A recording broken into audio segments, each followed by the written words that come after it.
Je viens de regarder Equinox Soir avec Serge Alain Otto, Charles Njikam, Patrick Griffoé et Marie-Renée Marie Mboutouze, quelque chose comme ça. Et comme d'habitude, quand le RDPC est sur un plateau de télé, le niveau est descendu à 39, en dessous de zéro. Donc, je suis très admiratif, en tout cas, de constater que je demeure la star dans vos esprits parce que vous vous souvenez allègrement de ce qui est sorti de ma bouche, mais vous oubliez très vite de ce qui est sorti de la bouche des vôtres, de vos amis, de votre camp, de votre clan, de votre gang. Vous vous souvenez de ce que Maurice Kamto et ses alliés, supposés ou non, ont fait, mais vous oubliez ce que Paul Biya et ses supposés alliés ont fait et ont dit. Donc, vous surfez toujours sur l'argument, si on peut appeler ça argument, selon lequel Wilfried Ekanga aurait demandé qu'on prenne des outils pour aller fendre le palais des taudis, détruire le Cameroun. Voilà, hein, il se met la terreur un peu partout.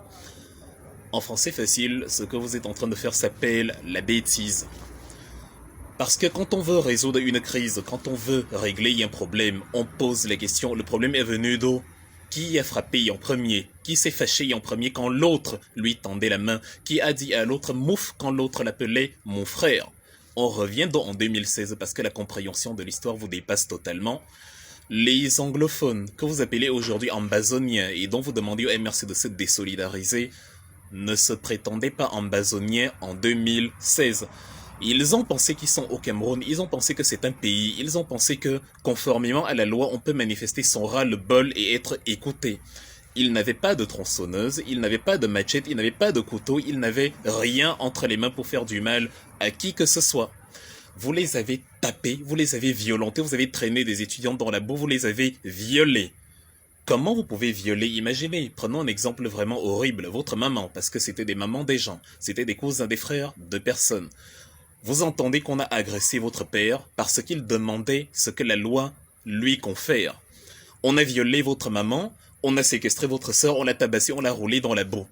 Votre réaction sera de dire « Ah tiens, je vais respecter la loi face à ces gens-là qui ont été incapables de respecter la loi. » En fait, la stratégie du RDPC dans sa perversion politique inouïe est de piller, de tuer, d'agresser, de tribaliser et de vous reprocher de réagir conformément à ce qu'ils font. Quelqu'un vient chez vous, vous êtes en train de manger, vous apprêtez à manger, il vole votre plat, il s'en va, il vous gifle au passage et il vous reproche d'avoir pris votre babouche et de la lui avoir lancée. Il vous traite de violent, d'ethnofasciste, d'extrémiste parce que vous avez dit « je vais prendre ma babouche et la lui lancer sur le dos ». Il vous a arraché votre nourriture quand vous pensiez que dans la logique du pays, on pouvait partager, dans la logique de la fraternité, dans la logique de la communauté camerounaise, dans la logique du vivre ensemble. Non, il a tout pris, il vous a insulté et après il vous a ostracisé, il ne vous a rien laissé.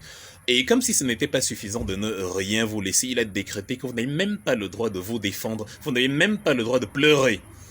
En fait, des gens demandent à outrance d'ailleurs, parce que c'est eux qui définissent la façon dont vous devez pleurer quand ils vous font du mal. La brigade anti-Sardinard manifeste à Genève et demande à Paul Biya de sortir.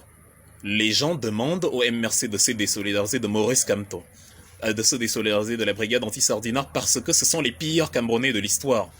Pour eux, 180 milliards dédiés à la santé des Camerounais qui sont dilapidés et atterrissent dans la poche de Paul Biya ne sont pas le problème. Ce n'est pas une violation de la loi de voler la fortune publique à des fins privées.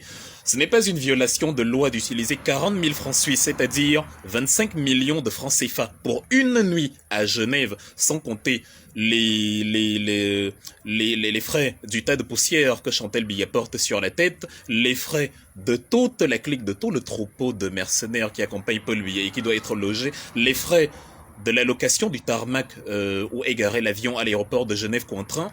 C'est sans compter les frais de nourriture, les frais d'alimentation, les frais des enfants et tout, seulement les frais de la chambre d'hôtel au 6e étage de l'Intercontinental. Ce n'est pas une violation de loi de dépenser donc 40 000 francs suisses pour cette chambre pendant que, à Douala, les enfants meurent par manque de couveuse. Le plus gros crime de l'histoire du Cameroun devient la contestation de cela qui, et vous en êtes incapable, le docteur Poissonnier et monsieur Mboutouze, vous êtes incapable de comprendre et de s'indigner contre le fait que les Camerounais sont totalement dépourvus, privés de tout par une clique de malfrats, de brigands que vous appelez Excellence et qui se la coule douce à Genève, à Paris, au Plaza Athénée, en villégiature. Votre problème, c'est ceux qui se plaignent, ceux qui ont l'humanisme de penser aux Camerounais et de se dire il est hors de question que dans un pays qui aspire à l'émergence, on puisse autant privatiser ce qui revient à tout le monde sans par ailleurs être condamné pour cela. C'est incroyable. Vous avez ourdi la guerre dans les zones anglophones. En 2016, quand on a tabassé des manifestants pacifiques et qui ont donc créé les Ambazoniens, vous êtes incapable de vous remettre en question. Vous regardez la réaction d'une personne que vous avez énervée, que vous avez blessée, que vous avez tuée. Mais vous ne regardez pas votre action qui a conduit à cette mort-là. Cher Mbotozé, on t'a demandé d'aller en zone anglophone. Ça a été un peu comme ce cher Masanga qui a usé de toutes les bifurcations pour ne pas aller. Là, on l'avait affecté dans la Damawa extrême nord, je sais pas trop. Donc, vous dites que le Cameroun fonctionne bien. Des gens qui pensent que le Cameroun fonctionne bien vous font part de leur mécontentement, vous les frappez, et quand ils réagissent, vous déclarez, vous proclamez, vous estimez qu'ils ont eu tort de dire aïe quand on leur a fait mal. Ils ont eu tort de ramasser leur babouche et de vous l'avoir lancé sur le dos. C'est de la bêtise politique. Mbotozé, selon qui le Cameroun va très bien, a été incapable donc d'aller, a du mal à aller résider à Bamenda. Il est tout le temps à Douala, on l'a vu là à l'émission Equinox Soir. C'est donc ce Cameroun-là que vous détruisez parce que vous marginalisez ceux qui, selon vous, ne sont pas Camerounais pour leur reprocher et après de dire que bon, à partir de maintenant, leur territoire est le leur et vous voilà incapable d'y aller. Quand vous aurez fait ça avec la diaspora, quand vous aurez fait ça avec la zone anglophone, quand vous aurez fait ça avec nos amis de l'extrême nord, quand vous aurez fait ça avec tous les Camerounais, il ne restera que vous. Ça s'appelle être minoritaire et vous serez écrasé. Marie-Claude Mezou. Parce qu'on prend des exemples de ce dont vous devriez vous désolidariser. Le MRC doit donc se désolidariser de ces militants qui disent qu'il faut détruire et casser. Le MRC doit se débarrasser de la brigade anti-Sardinard qui dit qu'il faut chasser Paul Biya de Genève. Mais Paul Biya ne doit pas se débarrasser de Oonangini qui joue le rôle de Joseph Goebbels du Cameroun qui théorise la haine tribale pour faire croire à tous les Oona à Bossolo qu'ils sont des super Camerounais qui peuvent chasser d'autres du Cameroun. C'est à cause de Oonangini, de Famendongo, de leur perversion langagière, que vous avez des cas comme Samélima, où des gens pensent qu'ici c'est un Cameroun particulier. On peut chasser des compatriotes qui viennent exercer leur profession. On peut vandaliser leurs magasins, on peut voler et partir avec les parles G.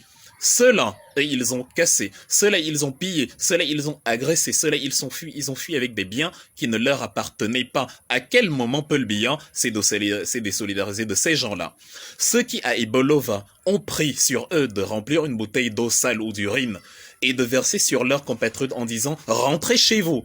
À quel moment Paul Biya s'est désolidarisé de ceux qui ont violé la loi il y a 2 jours et le 21 juillet aussi et ont manifesté en soutien à Paul Biya malgré l'absence d'autorisation, malgré les supposées règles du Covid-19. À quel moment vous les avez envoyés au tribunal militaire en les taxant de terroristes et de gens qui ne respectent pas la loi? Vous ne vous désolidarisez pas de ces gens-là. Je disais donc Marie-Claude Mezou, l'adjudant, a tué un jeune garçon à Bafoussam, Ipanga, il y a 2 ans. Mais comme elle est du peuple élu, elle n'a rien reçu comme condamnation, elle continue d'exercer. Jean-Jacques Zay a dit au nom du peuple élu, au nom du village, il faut dératiser la zone anglophone, donc il faut tuer ces gens-là. Et justement, vous êtes allé tuer ces gens-là. Vous les avez tellement tués au point où, en zone anglophone, ce cher Mbotozé est incapable de s'y rendre et d'y habiter, et monsieur son acolyte, parce que dans un bac à ordures, vous avez remarqué que justement c'est vrai que les ordures sont jetées par terre au Cameroun, mais dans un bac à ordures, justement, les ordures s'assemblent et se sentent très bien dedans, et c'est pour ça que les mouches les rejoignent. Donc, chers RDPcistes, chers patriotes qui réfléchissez moins que votre barbe, apprenez à regarder les antécédents d'une affaire. Quand vous aurez dit que le MRC ne manifeste pas, comme ils n'ont donc pas manifesté le 25 juillet, vous allez vous plaindre qu'après le MRC manifeste malgré l'interdiction. En fait, vous créez un état pervers où, après y avoir tapé, c'est vous qui décidez de comment la victime va pleurer. Et comme la victime n'est pas d'accord avec votre façon de pleurer, de lui demander de pleurer parce qu'elle ne vous a pas demandé de lui taper dessus, vous allez cataloguer la victime après comme terroriste extrémiste dont il faudrait se désolidariser. À quel moment avez-vous fait preuve de désolidarisation envers Marie-Claude Mezeau qui a tué, envers Famendongo qui a dit que c'est normal d'être tribal et de défendre le frère du village parce que c'est le socle granitique de Paul Biya? À quel moment vous êtes-vous désolidarisé de ceux qui ont chassé André Woking en 99 en disant Mbamileke, archevêque à Yaoundé, c'est hors de question? À quel moment vous êtes-vous désolidarisé de Monsieur Amadou Ali qui disait que Mbamileke ne sera jamais président? À quel moment vous êtes-vous désolidarisé de Joseph Ouna, le père de l'autre, parce que le Mamba vert n'engendre que le Mamba vert? À quel moment vous êtes-vous désolidarisé de lui qui disait que Mbamileke au pouvoir, jamais de la vie? À quel moment vous êtes-vous désolidarisé de Paul Biya lui-même qui disait, en rentrant du sommet des Nations Unies, on est censé parler de cohésion, nous déclarons la guerre aux anglophones, et justement la zone anglophone est sinistrée. Comme on dit, défendez votre Nyama en silence, n'épousez pas la stupidité politique et surtout ne la propagez pas, parce qu'elle est pire que le Covid-19. Vous voulez faire croire aux Camerounais qu'il y a des Camerounais pires que vous. C'est comme l'assassin d'Atanganji qui donnait l'impression aux Camerounais qu'il y a des gens qui sont plus bandits que lui.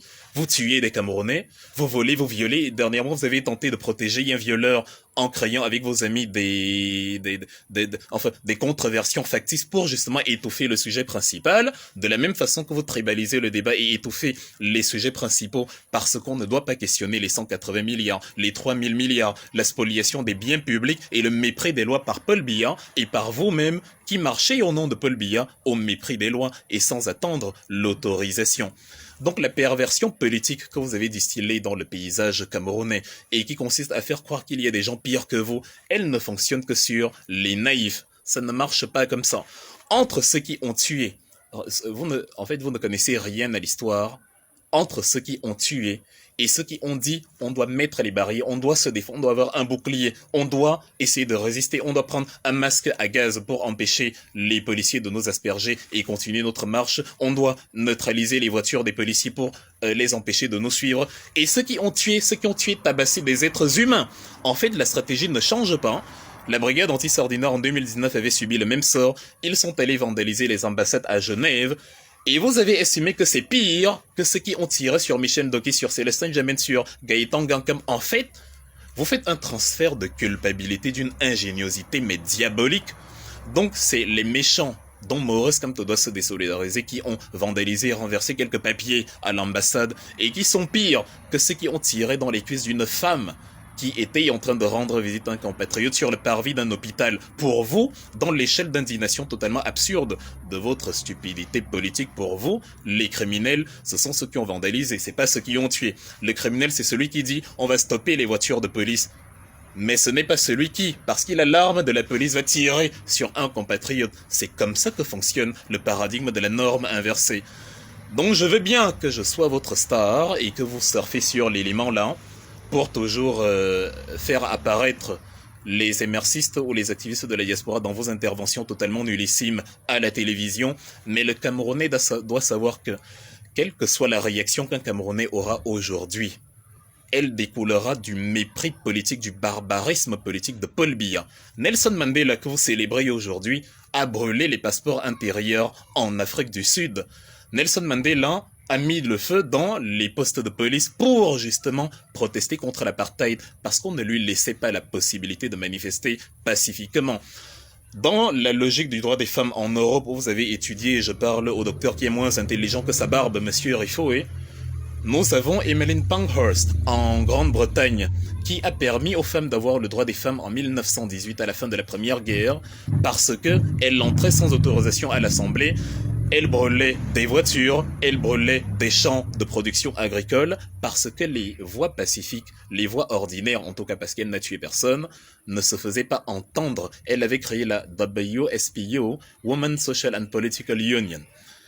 Et ça entre dans la conformité de ce que Thomas Jefferson, troisième président américain, dit « Quand l'injustice devient une loi, la résistance est un devoir ».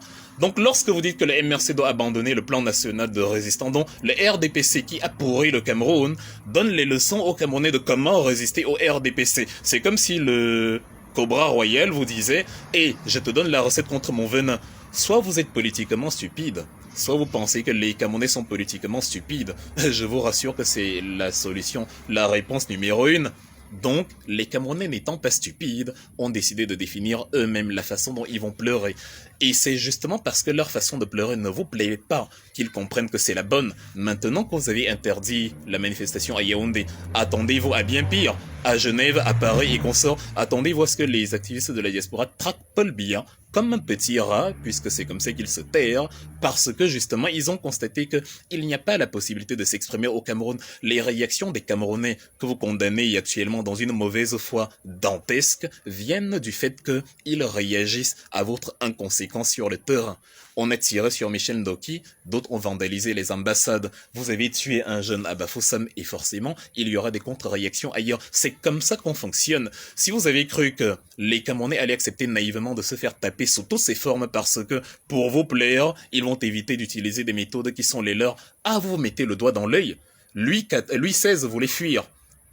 La ville de Paris, après qu'on soit allé le cueillir de Versailles en 1789, on l'a récupéré et on l'a assassiné. D'ailleurs, Onanguini, dont vous êtes incapable de vous désolidariser maintenant, disait il y avait le régicide sacré dans les sociétés africaines antiques. Quand le roi était trop vieux et nuisible par ailleurs, on tuait le roi. Vous êtes à l'Assemblée avec Monsieur Cabral Libi, député du PCRN, qui a dit qu'on doit brûler, on doit porter les bidons d'essence et brûler si les résultats ne sont pas conformes. Vous ne vous désolidarisez pas d'eux, vous êtes avec eux en même temps que vous dératisez la zone anglophone et vous voulez embrouiller les Camerounais sur des considérations totalement villageoises parce que c'est le mode argumentatif, c'est les éléments de langage qu'on vous donne avant de paraître à la télé. C'est pour ça que vous dites la même chose. Pour finir, donc rassurez-vous que le MRC, la brigade anti-sardinard, les activistes de la diaspora, bref, tous les Camerounais qui ne vous aiment pas ou qui n'aiment pas vos méthodes, mais qui ont en commun le fait qu'ils méprisent le manque de logique, le manque de considération pour la dignité humaine, qui ont en commun l'amour pour la transparence dans la gestion des fonds. Appelez-les comme vous voulez, ils sont meilleurs que vous. Je préfère être assis avec quelqu'un de la brigade anti-sardinard qui est assis avec Atanganji. Parce que les gens de la brigade anti-sardinard n'ont jamais demandé qu'on massacre les anglophones dans le Nozo en 2016 quand vous avez ourdi le conflit qui actuellement pourrit le Cameroun. Ils n'ont jamais demandé que Paul Biya soit incapable de se soigner au Cameroun et prenne la fortune publique pour aller se faire soigner à l'étranger pendant que Monique Omate et qu'elle meurt à Douala par manque de soins. Dont les criminels, les assassins, les cannibales politiques que vous êtes sont les pires entités que le Cameroun ait pu engendrer et ne pourront jamais s'asseoir à la table de la rationalité pour donner des conseils aux Camerounais. C'est totalement absurde. Il vaut mieux quelqu'un qui détruit un bâtiment, quelqu'un qui détruit un véhicule, que quelqu'un qui détruit la vie humaine. Mais comme vous avez perdu toute notion de la vie humaine, et je le dis pour la énième fois, c'est de là que découle la stupidité, vous êtes incapable de le comprendre. Ou bien, pour défendre le Nyama, par justement mauvaise foi consciente, vous avez choisi d'utiliser ces éléments de langage-là pour imbéciliser les Camerounais et protéger le rôle pervers qu'on vous a donné et qui vous permet de venir à la télé débiter les inepties qui sortent de votre bouche. Et là, c'est encore pire, parce que c'est la stupidité volontaire. À force de faire le fou, on devient fou. Donc merci d'être votre star. Continuez de parler de ceux qui ne sont pas là sur Equinox TV. Je pensais que les problèmes du Cameroun se résolvent au Cameroun, mais vous pensez manifestement beaucoup à la diaspora. Peut-être vous avez la nostalgie d'un séjour en Occident, je ne sais pas. Venez nous trouver ici, qu'on s'amuse, puisqu'on ne peut pas manifester au Cameroun. Mais tant que nous serons là, le tribalisme dont vous êtes les chantres, la barbarie dont vous êtes les acteurs, l'imbécilisation générale et l'infantilisation des Camerounais dont vous êtes les acteurs principaux avec les trompettes ne passera pas. Et les méthodes que nous utilisons pour vous nuire seront toujours les nôtres. Parce que le cachet pour savoir que ces méthodes sont les bonnes, c'est de constater qu'elles ne vous plaisent pas. Quand l'injustice devient une loi, la résistance est un devoir. Vous célébrez aujourd'hui de grands héros qui avaient compris que face à un système totalement excrémentel comme le vôtre, il est impossible de vous écouter nous dire quelles sont les méthodes de défense. Il n'y aura jamais eu de Oumniobé, il n'y aura jamais eu de Félix Momier, il n'y aura jamais eu d'Osende Afana, il n'y aura jamais eu de Nelson Mandela, de Thomas Sankara, de tous ceux qui ont dit non à ceux qui bâillonnent le peuple. Les barbares n'enseignent pas aux hommes civilisés ce qu'est la vertu. C'est nous qu'ils allaient vous enseigner ce qu'est la dignité humaine et ce qu'est l'humanisme en soi. Sauf si vous avez admis vous-même que vous n'êtes pas des humains. D'ailleurs, vous réfléchissez comme tel. On dirait, à vous entendre parfois, il y a certains arguments que ma brosse à dents est capable de produire et qui sont meilleurs que les vôtres.